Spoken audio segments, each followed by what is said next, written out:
naturally wanting to see people succeed, recognizing that, you got to give the gain. Look at relationships as a bank account. Yeah. You got to make deposits before you ask for withdrawals. Right.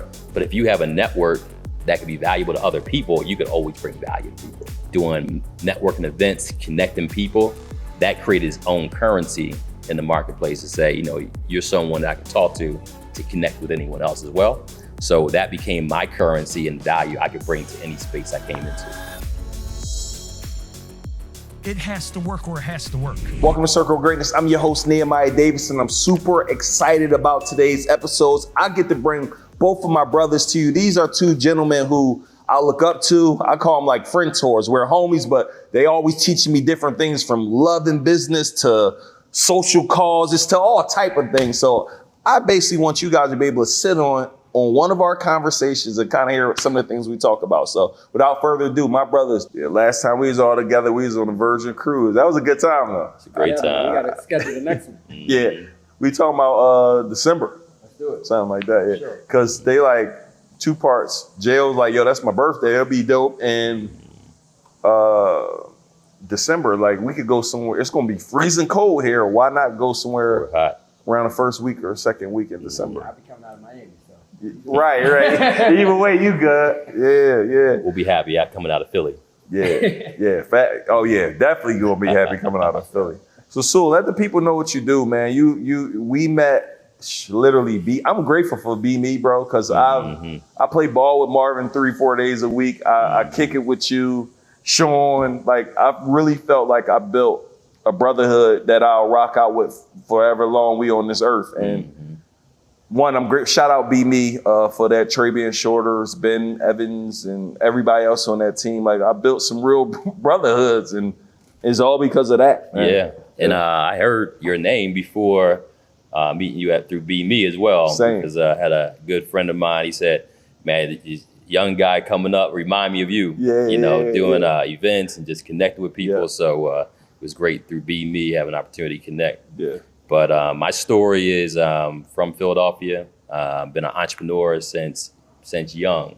When I was in college, I ended up going to the University of Penn in Philadelphia. He's smart, y'all. I played football. Yeah. Started because I wanted to go to the NFL. That's why he be following me on the basketball court like that. That boy. What position would you run? Defensive back. So okay. So definitely I'm a hack on the basketball court. Yeah. But played football, wanted to go to the NFL. Had a cousin who was kind of a, example of what not to do. Yeah. He said, you got to get good grades in school in order to get into a good college to go into to play in the NFL. Because he ran a 4.3 40, and I just knew he was going, but he wasn't getting letters into college. So 8th grade, I turned it up and just really focused. Got good grades in classroom. Was an athlete on the field. Started getting recruited to schools I never heard of.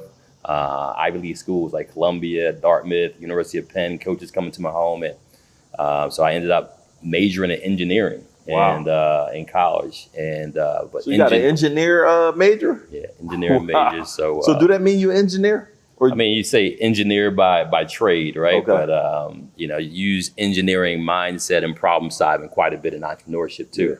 Yeah. But midway through, I realized I didn't want to be an engineer, So I started taking Wharton classes too at Penn. So I was taking business and engineering. Became an entrepreneur early on. And while I was at Penn, I was using refund checks to buy real estate. So I was buying 3 and 4 unit apartment buildings in the University City area, early on, in Philadelphia where the, rates started going up.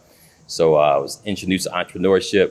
And then also back, I always say when email was a disruptive technology, early 2000s, started a website called urbanphilly.com. So I was connecting folks from that was going to college, fraternities, sororities that were in Philadelphia. That's almost a version of LinkedIn back then, right? Back then, exactly. Wow. And highlighting events going on all throughout the city. Yeah.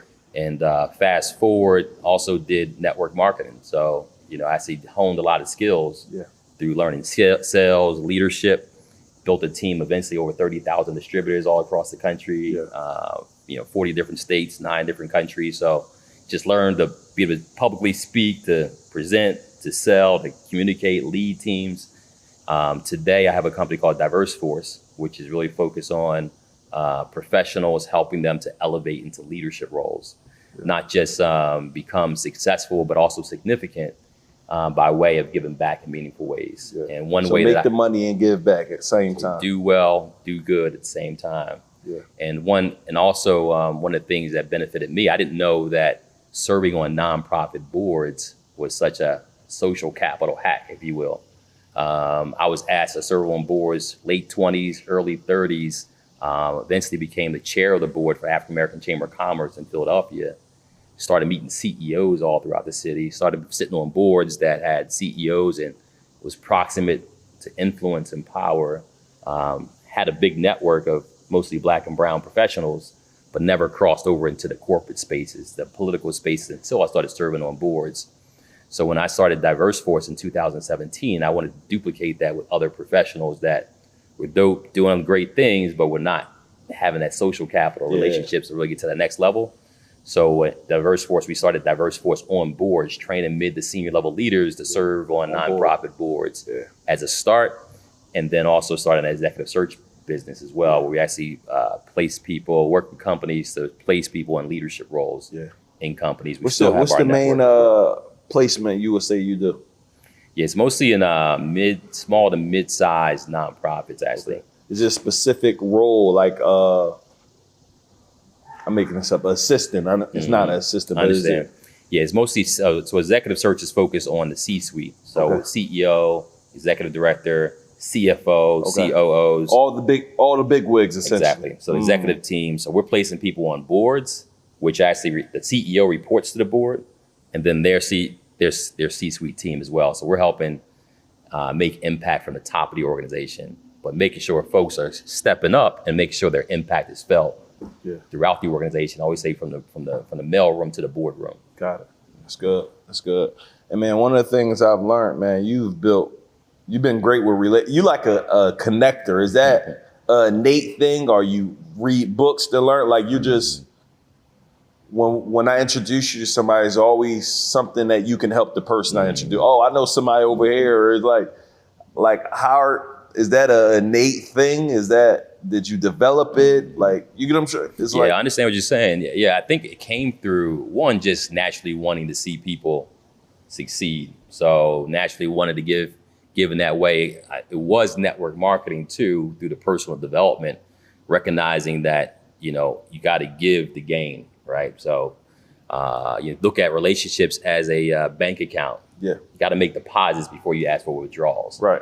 And just the nature of being able to serve on boards and have relationships, what I realized was you didn't have to do it all, but if you have a network that could be valuable to other people, you could always bring value to people. Yeah. So by way of building a community over 30,000 our network, doing networking events, connecting people, that created its own currency in the marketplace to say, you're someone that I can talk to connect with anyone else as well. So that became my currency and value I could bring to any space I came into. Yeah, that's good. That's good. That's good. B, how have you been able to develop some relationships? Like you also great at relationships and communicating through those relationships. Like, talk about that. Yes, it's super key. So many things go wrong when communication is not set right. That's a fact. So it's something that I study. It's something that I definitely live by. And there's always room to grow, obviously, but I realized that for business, when I first started out over 2 decades ago, communication wasn't really an important thing. It was just like the focus was just money. And I think a lot of people wind up suffering in business because they don't know how to properly communicate. Not only just out of your mouth, but also digitally. What you write, how you communicate in a contract, things like that. Those things are so important. So many different layers of communication. And the better you become it, the better your outcomes will be at whatever it is that you do. Yeah, that's good. That's good. What you currently reading right now? Take away from it. I am 38 Letters to His Son by John Rockefeller. Yeah, that was a good one. Yeah, I'm still going through it. I'm back. Like, I stopped and went back to the beginning. Yeah, and reading again. That's a powerful. Yeah. So many nuggets in there. It is. It reminds me of like a Jim Rohn YouTube. You just gotta keep listening to it over and over again. Yeah. What you currently reading? I'm going through the 5-day week. Okay. And then also it was actually the 12-week year. I was actually going to start reading the 12-week year, end up getting the 5-day week. The same author? It's a different one. So yeah, it just I started. just met the 12-day week guy. Yeah, so the 12-day week, I'm listening to that on Audible and just picked up that other book as well. I literally just met him. Ashley Fox, shout out to her, just had him come speak at her conference like 2 weeks ago. Dope. So it was pretty dope. Yeah. So another book on the business side is Scale Up. So looking at just systems by which to scale up our business as well. Systems is key, bro. I guess I've done the commit first, figure out the rest later. That crap puts you in a mess though. Like I ain't gonna lie, I love all of that, but you don't be having no SOPs.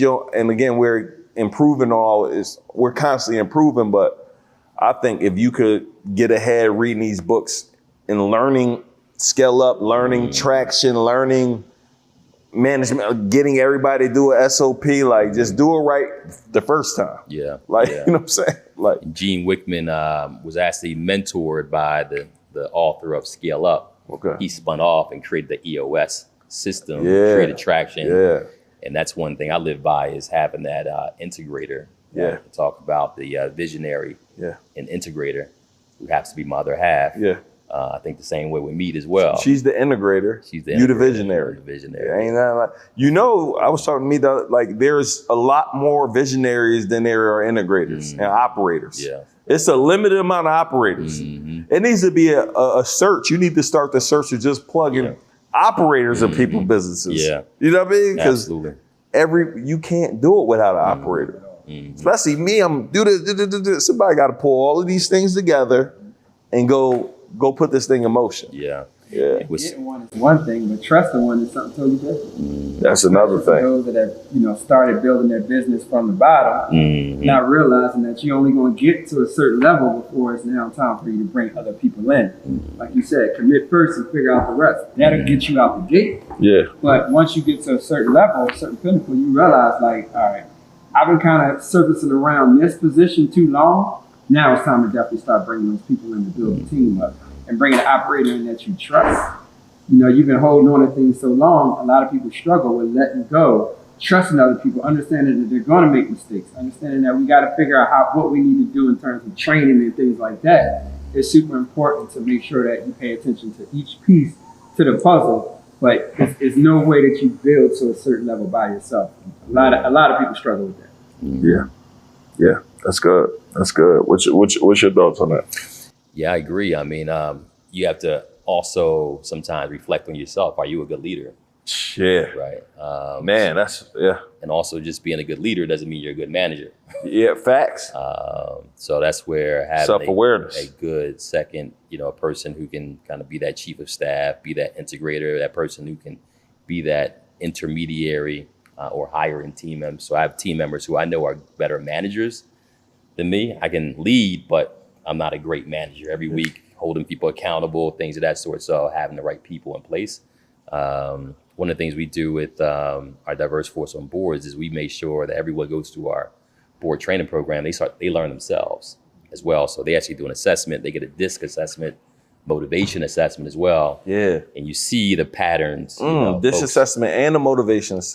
So what motivates a person? Yeah, what their intrinsic motivations are. Never heard about the motivation assessment. It's pretty powerful. We can get you one. Yeah, I need that. Motivation. Just reach out. Yeah, I'm motivated by that paper though. Right. And helping people. That's utility. So folks, some people are utilitarian, which, like, how do I be most efficient, effective? Some people are.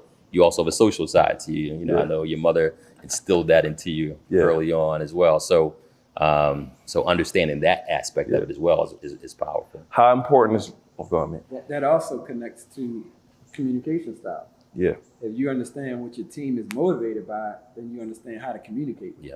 Yeah. Because you might be communicating them in a way that's not motivating them, but if you find out what motivates them, you can understand how to communicate with them. Bro, I'm so happy, and I don't know quite where I got it from, but I'm so happy I've changed my communication style to, in certain regards, right?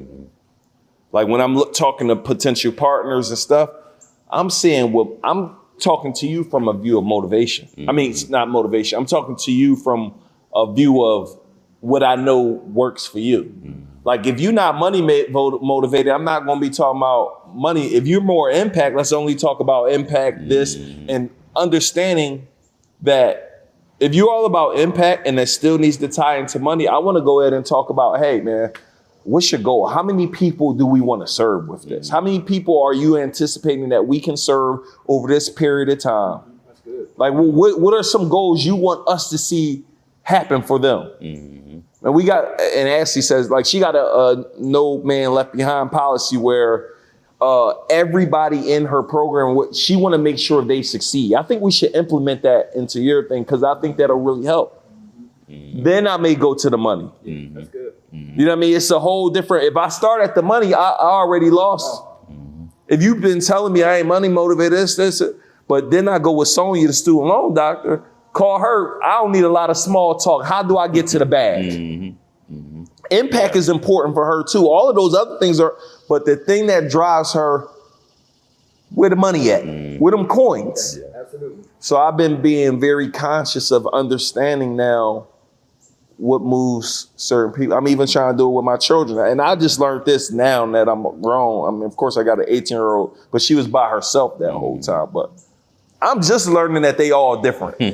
I got to talk to my son different. I got to talk to my Destiny, my 18-year-old different. Ocean 4, her and Dream, I got to talk to them two different ways. But I'm thinking I could see how school will be messed up because you teaching one way to 30 kids and I just don't get it that way.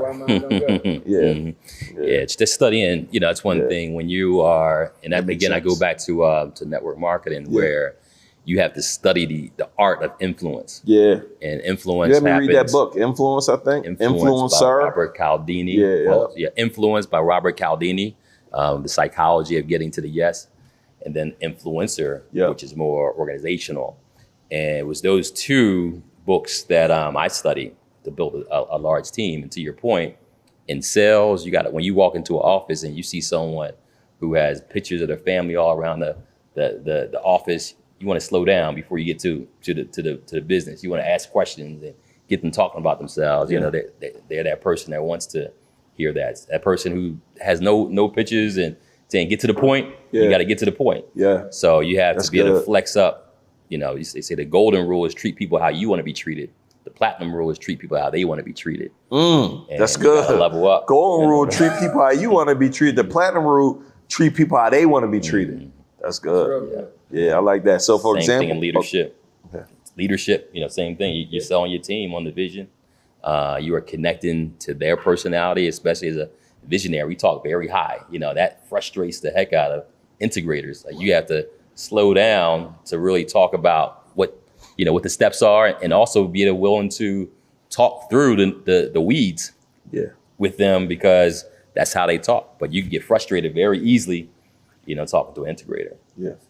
I was it's funny. I was talking to one of my homies, and I'm like, bro, what did you tell? You got 7, 8 who I know used to be full-time entrepreneurs working for you. How did you do that? Sold them on the vision. The vision. So, and you always talk about crystal vision, camera held, I think vivid vision, just getting that vivid vision. One of the things I'm trying to do a better job at is, if we got a target, everybody should know the target. Not just a couple of us. I should clearly walk in the room, what's the target for the month? Everybody need to know the target.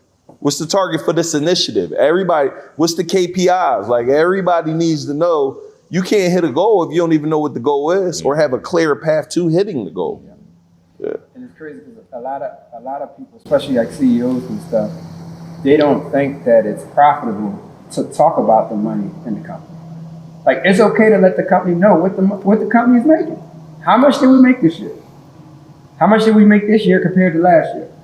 Some people don't want to discuss that, and especially when you're talking about because they're gonna want more money, bro.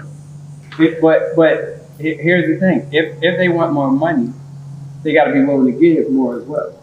So it's beneficial all the way around the board, but casting a vision, making them understand what it is that you want to get from them and what everybody wants to get from the company. It's fine. You want more money? No problem. This is what we need to do to get you more money.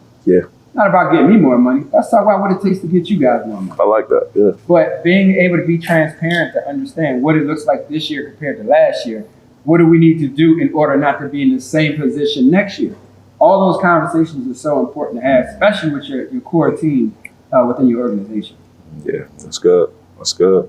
How important, we talk about how important is recognition of the employees in your organization? Mm-hmm. How often are you doing it? We used to talk about in regards when we were talking about building a community, but how are you incorporating recognition with your teams and different things like that? Yeah, it's a saying that babies cry for it and grown men die for it. They die for recognition, right? And want to be seen. And, you know, different people some people value it more than others, but most people want to feel significant, want to feel heard. They want to, they want to be recognized. So building that in, a lot of people will actually do more for recognition and some of the things outside of money than they will do for the money alone. Mm-hmm. Money's important, but it's not the only thing. And actually, I went to Date with Destiny with Anthony Robbins, and he talks about the 6 human needs. It's significance, it's connection, it's variety, it's control. Can you break each of them down? Yeah, so significance, that's that recognition. People want to be seen. They want to be, so they need to be recognized and feel like they're important. Connection, want to feel that connection, that love and connection.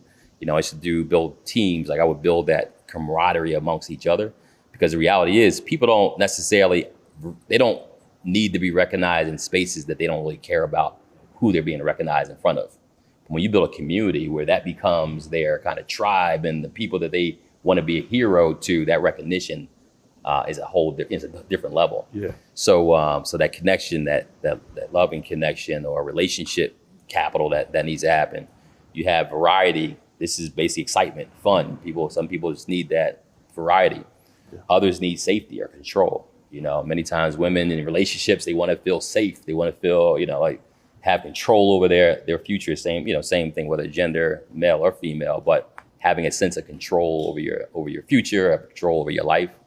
Then there's more the spiritual side of it. It's that next level of contribution and growth. Yeah. So there's the other two. So most people have that contribution, want to be part of something bigger than themselves, right? And then others also have that growth in them. Like I gotta constantly grow. Yeah. So when you understand what are the top 3 things that motivate people, being able to do that in an environment, create an environment where it taps on those human needs, you can create a culture or an environment where people want to come into it and don't want to leave out. So when you think about the communities that you build, understanding recognition, that connection, understanding that growth and contribution is part of their kind of natural wiring. When you add that into the culture, what you're doing, it can be really powerful. Yeah, that's good. That's good. Hey, training. Let's talk about training. We always talk about the day. I don't know who I was at in the conference. Maybe it was you, but you could be mad. Yo, you ain't doing this. You ain't doing this. You trained them. Mm-hmm. You almost can't get mad if you're not even training them. But I assume you should know this. Yeah, 1,000%. People hire people every day in the organization. They understand the position that they want fulfilled, but what it actually takes to fulfill it, they don't always know. And they'll keep hiring and firing people. We talk about this all the time. Black and brown companies, one of the most underrated tools is training. Yeah. Because it's always about getting more money, always getting more money. It's like, cool, we can hire more people, but if the training process, the system around training is not in place, you're going to continue to run into the same snags that you have in your organization, because you expect everybody to figure it out. Well, I'm paying you, that's my contribution. There's not paying. It's not just the physical pay, it's also the training pay. And that is something, Fortune 500 companies have training consistently. There's no reason why a small business is done. Yeah, that's true. I mean, I don't even know. We was talking about how Josh, one of my good friends, could have sold his company for 8 figures. They're like, yo, I didn't know. You don't know what you don't. Mm. I don't think people know to train. I don't think I never, how much training you doing? None. I mean, I'm doing, but I'm saying, I've never heard no one say, yo, what type of training you doing? What type of training you doing for your employees right now? It's like You know what I'm saying? wanting them to become better, right? We want the organization to be better. What are we doing to make them better? Yeah. Like if they have the same tasks that they're doing now and when they got hired, how are they going to become better at it? We got to train them. We got to empower them and motivate them to become better at that skill, right? You got certain companies that will pay for their employees to go to college, go to school, go get training somewhere else. Like there's so many different ways to do it. So if you don't have it internally in your company, there are programs, there are workshops that you can send your employees to. There are external things you can send your employees to get that additional training necessary so that they're even more confident at their skill set. They may be already good, but it's time to take them to great, right? Circle greatness here. Yeah. Not only for productivity purposes, but to the point of the human needs, some people just want to feel like they're growing. Yeah. So it's a retention strategy too. That's Helping good. people to feel like they're growing in their role, they're learning new things. That's currency, that's compensation as well for them to feel like they're becoming better as being a part of your organization. I like that. Share with me, each of y'all, what's a business mistake that you definitely want others to avoid that you made? Like I got so many of them, but My biggest, and I talk about this a few all the time, contracts. Being thorough on contracts, putting the right people in the right seats to look over and structure contracts. yeah, That kills a lot of business, kills a lot of business deals. And if somebody's stronger than you, like I always say, he who moves the pen normally wins. The person that's really dialing in on those contracts, super important when it comes to business, even internal with your staff, people that you're doing business with, partnerships, things. So many of those situations fall out, and people don't realize like contracts don't mean anything until everything goes wrong. yeah, Nobody's thinking about contracts. Oh yeah, they're just signing stuff. They're not reading things. It's not until something goes wrong that they really understand how impactful those contracts are. So one of my biggest years ago, I mean, I've lost 7 figures plus because of contracts. So I'm on everything when it comes to contracts now. Like I talk contract. But not only what you want in a contract, but what happens if you don't fulfill your end of the contract. That needs to be in the contract as well.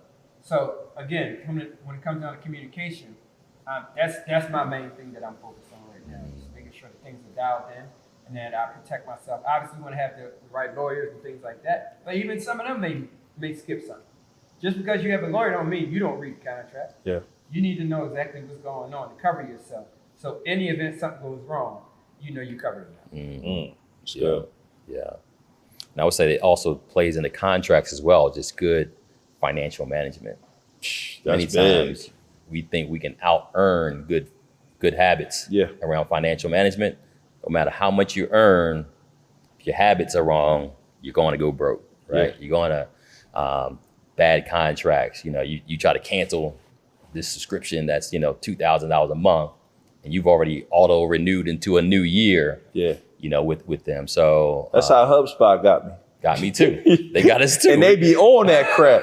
I'm like, wait, we can't break this contract. They got that crap right. 3-4 times we got, get hit. Just recently talked to the team, like, listen, when we go into these contracts, you gotta make sure you read them, make sure we understand what the renewal process is. And you got it on the calendar. Got it on the calendar. Before it hit. Discontinue if you need to, right? Like 68, like for rent, you want to go leave an apartment, they want a 60-day notice. You ain't gonna have y'all got to roll next month. Now you break 60-day notice.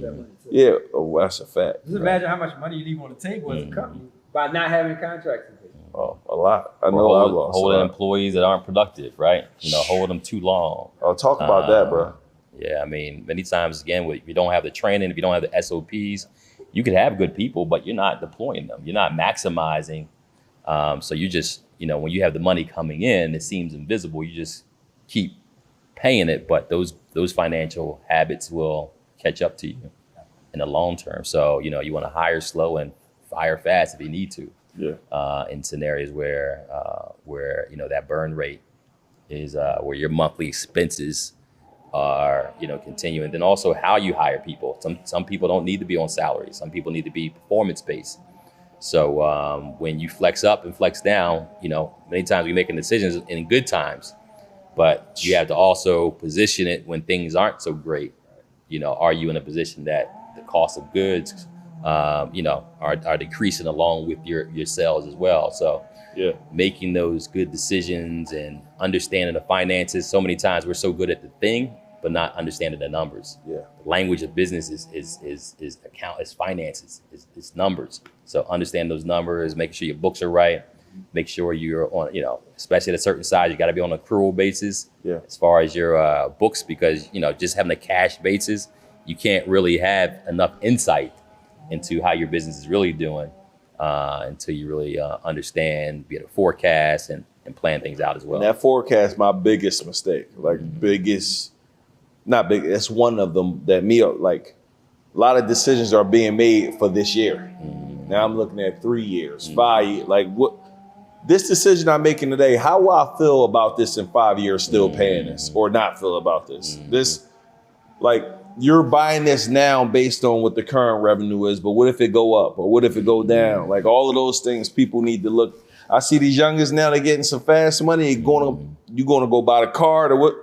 I'm like, you're going down the wrong path, brother. Slow down. Like, it ain't even hate. It's just, Experience. like I ran up and wasted a lot of money. I wasted well over $1 million in negligence. Just not even paying attention to crap. Easily. And we talked about That's this. a problem. It's a big problem. And then sometimes we continue the problem. We talked about sunk costs, right? Yeah. The sunk cost fallacy. And that hurt too. Talk about the sunk cost I fallacy. mean, many times we make decisions based on the mistakes we already did. So, I already spent $100,000. I got to make this work. Yeah. Versus saying, no, I lost $100,000. I don't want to lose another $100,000. So make a decision now, not based on the fact that I put $100,000 out there, but is it a good decision moving forward so I don't lose more money? So that forecast piece is so important. I preach it. Yeah. A lot of people I like the lifestyle of this. I don't like this lifestyle. I don't like this in business. Like forecasting your money, forecasting your time, your team, everything. You got to forecast it. There's so many people that will, they go buy a bunch of cars. 6 months later, they sell them. They doing this, they doing that. 6 months later, they can't do it. I don't like that kind of lifestyle. I'm fine with slow and steady. I make sure that the money that comes in, I'm thinking for 2 to 3 years out, where it needs to be placed. Just because you can don't mean you should. That's good. That's one of the most important things that I've learned. And at 42 years old, I'm not trying to go backwards. Yeah. If it takes me to go slow and steady to continue to climb, granted, there's always going to be a little of this, but this, I don't do well with.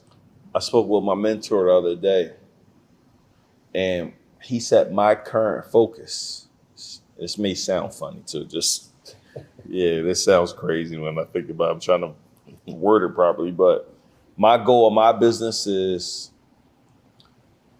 small and long. So the idea is I'll take small money, but if my grandkids could get it, you know what I mean? Like I'll take a little bit of recurring revenue every single month, but if it could be for a lifetime, just need to compound and get more people on that versus me get a hit now and then next month you back at it hustling again. Like, so he's like, bro, right? And in these times, he's like, yo, you need recurring revenue that will pay you for a long period of time. Make it small enough where it won't hurt, and where you could do $100 a month and only have it for 3 months, or you could do $10 a month and don't cancel it. So true. And another people, you gotta look at your like subscription. I was paying Transual 3 years, $200 a month, never used it, but the first month. You gotta have an auditor looking at every freaking thing, man. Like everybody, you need to just be looking at, because you'll just get lost. yeah. Subscriptions. It's also important who you have in your ear, right? Who you're listening to, who your mentors are. One of my mentors, this is probably a conversation we had probably about 6 months ago. He said, everything I'm investing in now is for my grandkids. He said, me and my wife, we good. My kids, they good. They would never have nothing to worry about financially. He said, all my investments now is for my grandkids. Yeah. Like me hearing that implanted something in me. You know what I'm saying? Like I won't forget that conversation. So when I'm investing, when I'm thinking about money, when I'm thinking about what to buy and what to invest in, I'm thinking about that conversation. So I want to make sure when I'm his age or before his age that I'm in that position where I'm like, everything I'm invested in now is my grandkids, my Wow. great grandkids. Wow. You know what I'm saying? When I'm going. For sure. It's good. It's good. You talk about the reoccurring revenue as well. I mean, Yeah. as a business owner, that reoccurring revenue makes your company more valuable Oh, 100%. as well. You talk Way about more about it. Versus multiplying. up and down. Yeah, you're unemployed into your next sale One. in many Facts. many businesses. So having that reoccurring revenue can multiply your exit as well. Yeah.